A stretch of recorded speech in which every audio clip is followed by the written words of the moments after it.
akosha se wade injansi akwa akoto yiyo no so ene nsem bebre enti yadwuma nso ayeye yeduadue mu a ne hu sa asem yi amanfo keken pa no dia no kure ne wom na ye nununu mu na no ewie yensa kan aye nsamankrata bi nsamankrata yi aye high court Kumase ena aye efri na ni nyina ne se aye akosha sewa fosu wono no plenty for na applicant ena wo saman aye ebusuapanyi Kofi Owusu ebuakwa Kumase eno ni address na show no say woni ni opinion odikan edi atoso mienu ye Priscilla Ofori aka Odobroni Nkran ne atoso miensan ye Transitions Funeral Home aka Enterprise Funeral Services hachu ena no so ewo sa samankrata yi ayembia wehu bi wate honsem eyade a bibi sein wehu atinka say yes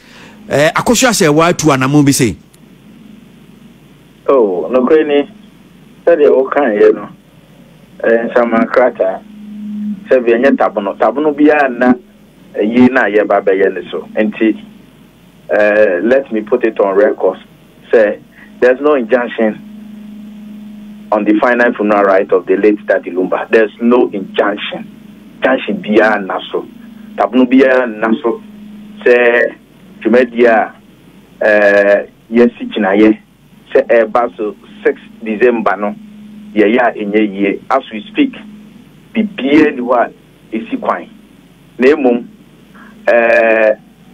se menya ba penyini akosua se wa enti nieme biase na se ode eni abakoma Odobroni akwa kojina asemdi bia akotwe abusuapanyini abamu a dokreni no de yebejai ama court no aka ho asem. I don't want to make any prejudicial comment na social media there so we need ya bia fabia na asem no okano de sebi oka yesi asem ne so no ne den yeti de oka na no na obi cheche mu bebre nya nokre de twagu social media dodo na bi mu di atro bi mu ku bi hu fi kika nsem tu nkrofo bi so nokre bi anim sebi ekwo na busuapanyi onya akwada owura Victor Kofi Owusu boahe wa bobra pa se nkrofo ni mu Daddy Lumba busuapanyi wa bobra wa ye adwuma woni wa ye adwuma so many years AGC owa hom jibrem wa bo de bra but enam sa sabi ayi ni tie be na wo hwese nipa no bi timi so camera no mu guni ofin na busuapanyina koje bribe wo hene fa why no so gina benkuma na ni fa kunu se wo gisika free obi ho ada ni etimi guni pa ni mo atesa enti mesre wo mo pa mesre wo mo say in order to honor his passing the late Daddy Lumba no mama ye nyina ye mana so twie ya bese sabi eno de one ye no munya busuafo ena is at the discretion of the family, deceased family, and no better say we be ye way and our way ewo eye na se. Sabi Martina Mrashe be doing for many years. My mra. Mako ECOWAS Parliament, Mako mra. Meaning emra. Said ye see a share the fan yeti mele no. Enti messe. Asemna ye kan. Customary speaking, no. Sabi amamra ni amanie said the constitution no can article 11 no and so ewo nyina so yedidi juma akwati woni afi wati bi mpanyin sem da se obi betimi abeka kire busuya bi se abusuya eyi amoba beyi ema we maybe and ama we mrebi what be mfanyi dem da but o kan ayen samankrata no a Sem no baby ni affidavit chese ni nsem a wo dey dan court in Kamano no. O kind 4A honum na, sorry 4B a. Was see an order of this court declaring that it is only the plaintiff who has the right to perform the widowhood right of the late Charles Kwadwo Fosu aka Daddy Lumba. Michiremu anache said nia eye plaintiff which is Akosua Sewa Fosu kan say court no enye enka na asem man say wono pe any obi a wo ye kunani a obetimi agina ho aye amamre kwan so as kuna a obetimi aye kuna ama eye Daddy Lumba, which means bibi wo honum sin meboa. Oh, okay. Hono na me say me person me make any prejudicial comment. No cry a womb and say as to say obi be performing widowhood right and answer on performing no. It's at the discretion of the deceased family. A basic knowledge in law. Customary speaking, a basic. If you are not there, Yengama court no pass a person obedi kura baba obetimi adane ne ho amogre a transmogre fine ho kura ma wakodi wu. Na nyina maka cho me so my no. Ye ba pet me call stage so na wo tonyo wo be hu ansa akra yi prepare no to ade ya wi abre mo best ko di me. Akwa ne ma da ke ne ma so. Kokono. You bi da. Ken me dey ja me monpai o dey me won say me ko Pentecost o me yourself wenti no me monpai ka me ma ayi anajo koma de be 20 years na nka wo hwade we pro hia ma me go just kweti me wu na nsenya na ni kire ya etifi onum na me no be ko no me no be ko eno mo so ne be ko sai what if you hon mu nya ne kodo eni na nsenya wo ne kodo emu keka no emu na nsenya ni 3 days eni ma me akosua se wa so nya dai akwa be senya si wotimi suma ni maid wamma boni din what me swan maid me na kai what me swan maid man ko ni maid ko to handcuff ya ede ese mema ehun yo no akoto handcuff aba no o de ayi delivering e de aba delivering di ba ye na akra de papa ya bo omo bed no o de ba akwa ba ha de ba papa yo awadi na kuni o de ba akwa ba ha de ba akwa ba ha ehwiti man yi so awia ba hwe papa yi etietiem afa de meba no nke kam o kwan said ye dey to ja akra ne kwan no what you say inti oprega odobruni a o pre ne ho ape wiase am se jaba opeso opre no ohuri no okoso wium hu sky no opeso ohuri no okoso mu said ye wa pre ne ho de opa na wanya no na yenso de pa na yehu no hwe kunum say team ma me say wa platform no ena me hu pictures bi oso no say de na me bo yati no senti Ghana mpanimfo no say no sabintie ni pani wo man no obi a wono akote obi kun ho atam kotie ye die ama sabe de kotie ne yende anya bi ani no empena ye beka ne empena first ye empena nanka hwan ne so empena so ene de empanimfo atutuntuma ati o mo chaw mu afọ mu togas ya hyehye edi mpinachi de ne na mo mampani aso ya adan awura ho sembe no na cheso opriga ya kana sem se ho opriga ketwa ne hunyo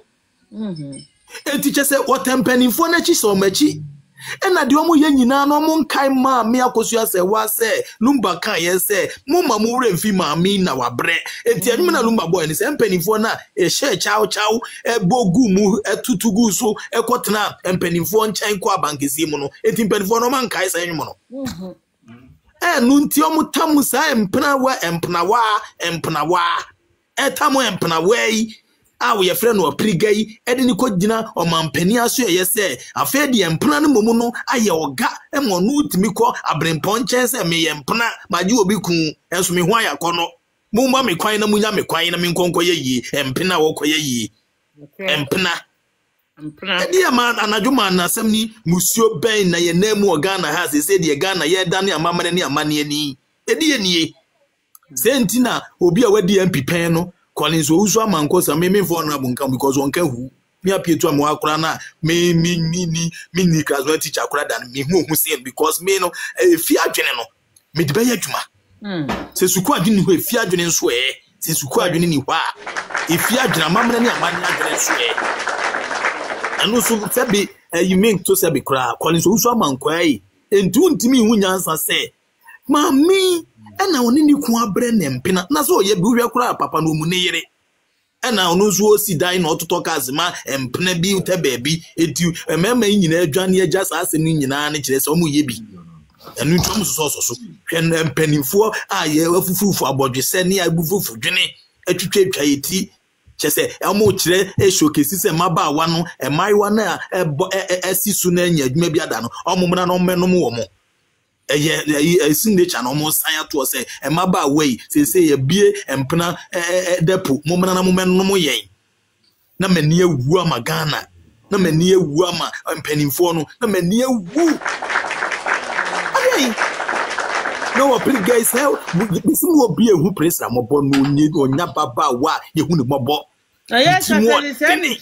any true my yeah can say ababa wani timo deni ento ntimi nkaisa ansane ebeko ebia eyem abankese mkura kwasisi yie no mumma yanka ye maame akosu ase wanu omna na nko okwa na medi nachi na ye de maame a kire na ye fe na ye kono na ye hwam na mpani enkwala bu mpani chese mo buboba akwala ne mati su saa so onu no wonko okwa akoyekuna no enu ti na sa abusua pani eye ne ntuma modura asa begina ho ano ototo papa so se yenimu no ne onya yere ene ye nwa ano ene fa ha ena presa no onu su beyekuna ne bi ene de we enye Ghana law kwasi bruni koko krum ene ne ye de aba nti sa wo ye bi na so ntiase abra na be challenge o Germany me kura de meni ma me akosu akura de anka me ni Germany na mema oprega no ni na yi for no ni instigators no they are working with German lawyer no ene ya papa ya okasa ye lawyer mo work German lawyer no yanhwepu na yi kura ne sentiment na ni bukure mfu oprega no kan tro so what na ha se mra no German lawyer na kasa why okay won se German lawyer so dia utimi so abene so atiase nti no onfa mra ni ensna mo prega no no anya ne pase de ne wadwane akwatra ne kurum ontu flink onwane flink kran onwane we ne fe nobody taudo wala na obedwane so atiase obi ni obesna no no na bedwane na me hwe picture na me hwe ogina mu anyinya na nim te se de waka mokom se ni nyina aboronko adwenbone nko a muna musuma adwenbone etina chese mu ye behind the scene mu ye niema behind the scene ena mu wie na mu wo abusua pani atiko na mu wo equal so usu amankwa the most wicked former MP esa kra na MPP kwa mu gu ye ni mu ase kra na ya na ye me ya no said the MPP ejine na so se pa na akunya enkokora mnante bi se no mu gu ye ni mu ase na ye me ya papa na ye me ya se ono obedi MP penye ba bia keke se manhia anka abosua mamne ni amane pitin the wife na wutremu betutu papa so ni ade afede mna na kasa kona koto mna nto chine koni so uzu amankwa kona kota mna nto chine kona kota mto chine yesu obe ma wadi MP pen akwaduro MP wutimi bu adwuma aka ulusu one time pa akwaduro unim so utimi die ka obi azama ade na constituency no na mo ho kirom no amu awom wanko kasa mo ko parliament wan kansa makese no afansiesie umpasu aso na fedi empnatwe ho MP na wudi empnatwe enkrofo ji nkrofo kun na MP no na we eye ode eno na eye ofe no agwa ayi friends abusuya pani abus agwa busu atiko so make kense bia ahunya abusu so entafrement kakere betwini minim na abusu akaze ma wabogie wunti no entafrement nti kakra jollof rice ni akokonsa atwi abusu eminim nti no ono so onfa mena nya dwuma onfa ma mena nya dwuma we abusu pani unmisa queen who say me ye kwana ni tip say ye twa kwana fo sa na me ya na me nsunu anya sa na eti kwana ni pass impini mu pa o e kwana na any say mo ye sa na ye me ya because esa na busua pani utopa na uka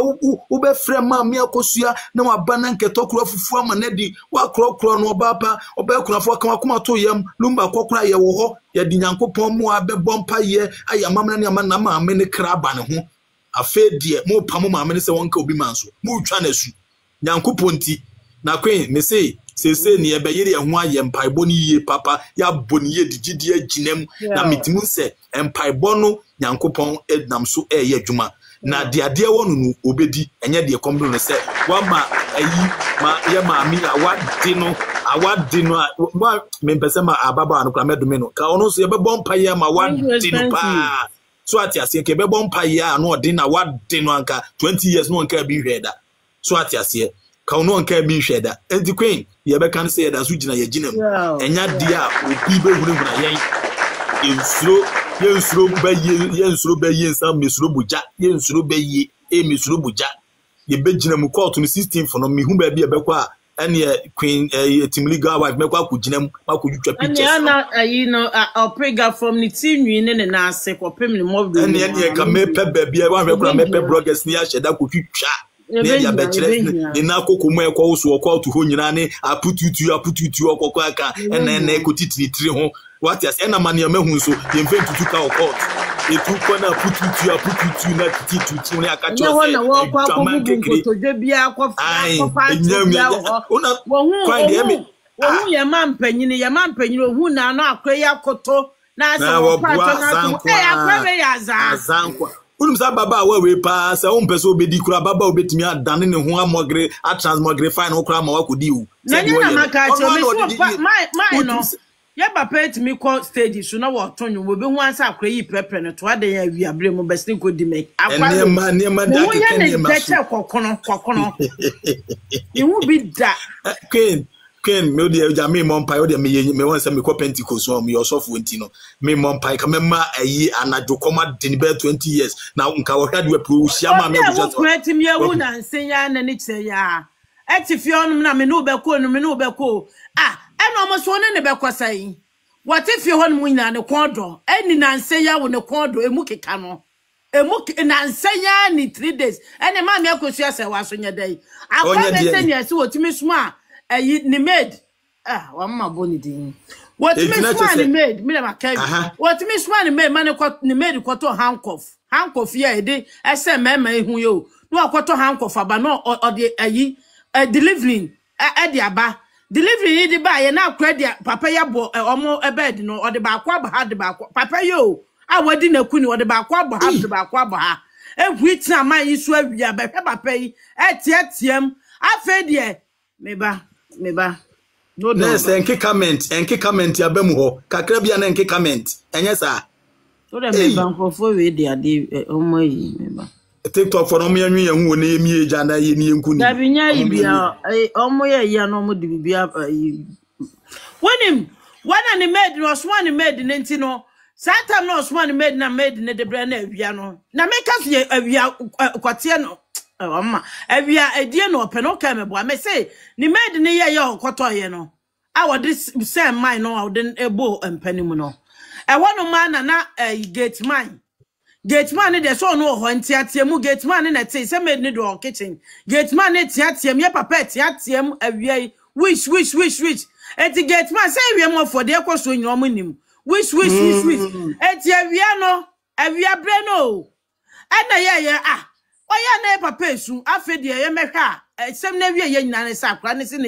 ni gate man ne kofa se camera no ade ye obetwitwa papa ne kote de sausage obe ku papa ne kote crap ade ye wodi ye sausage no so wa aboa kote yesu edi kote yesu ye aduane ne wadi no wanum mesi afra fa no ana ne de guna na no ewie mofuo nyina no ne mesi wo mo be ne ka chen so wa aboa kote yesu edutwa de ye sausage we papa ye wo na nsenya me no be ko ya wo suo nyina wo suo wa ase wo suo me ne kodo opobia ta opeba kakra fifem emu ye ne hene ne ho ye ne dan me sure ta kokono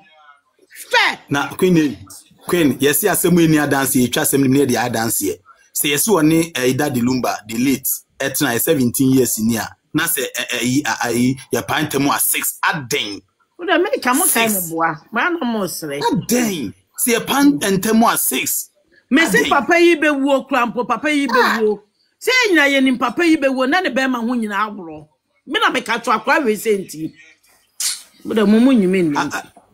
queen yi me madam bi wase we friend aspiring homemaker on eya no amana kwanya na wabeka na sem kakra ye tiku bi ye friend akansi night ya ye beba ban kama me akoye health screening na ye dia boa banta mama inti no me madam ne fe na aspiring homemaker obeba no abeka na sem kakra wadama why yeah ke Nyankopon shira do shiro bu ni de manwasa me ba cho wane be kasa abusuafo Me ba cho me sa minute dance na ba ma me ya botre me was the dado me was be 4 hours me ba cho me wa hona ba e so ma me kasa ka just 1 minute team no ano de pa nya me nchira mu bebrebe ya ma me akosi ase wa be dia wo bia nya me nchira ya fuko ise de na on paper neniwa mu sio enfamano mame ya credit and that number ni sister peni onu so nya me nchira no se ya wata na kuma na ti wa trese oye oba peni a owo fu ya me nchira no bebrebe Ebusiapeni, he should bow down his head in shame because that Lumba toy. There is nowhere, even a husband has the right to ordinary escort share mortgages and you are or the number for share mortgage. Right from the beginning, Abaiwe any akukudro, Edini Kunu echo share mortgage. Oye, otu nipa kotna radio station and brawo Ebusiapeni ushe uremu ebe announce ye ni nyina antufu what hajina neti se onbeye kuna Ebusiapeni e wo se wusi utrasi e wenye guasie weni mo guasi papa wo bi se obeye Ebusiapeni on this obeye Ebusiapeni because he cannot put his family together.